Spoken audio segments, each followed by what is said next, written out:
अस्सलाम वालेकुम friends, welcome back to my new vlog. दोस्तों कहिड़ा हाल? उम्मीद तो क्या था सब ठीक हूंदा। फ्रेंड्स घणनि ॾींहंनि खां पोइ अॼु व्लॉग आउं स्टार्ट कयो आहे ऐं हींअर वेठो आहियां दुकान पंहिंजे ते ऐं दुकान खोलियो आहे शमीर ऐं मूं तव्हां ॾिसी सघो था।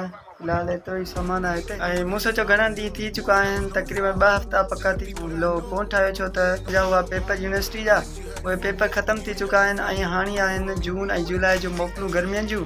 बाक़ी तव्हांखे ख़बर आहे त कल्ह टियों खां वठी सामुंडी तूफ़ान जो ख़बरूं हलनि पियूं।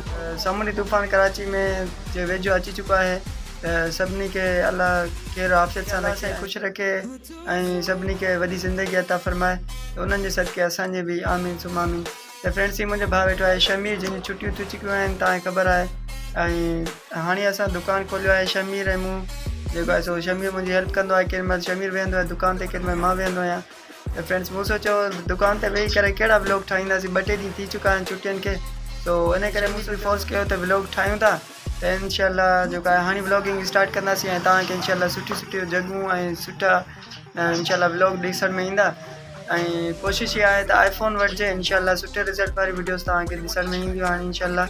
बाक़ी अॼु खां वठी इंशाल्लाह तव्हांखे एंटरटेन कंदासीं ऐं सुठियूं वीडियोस ईंदियूं इंशाल्लाह।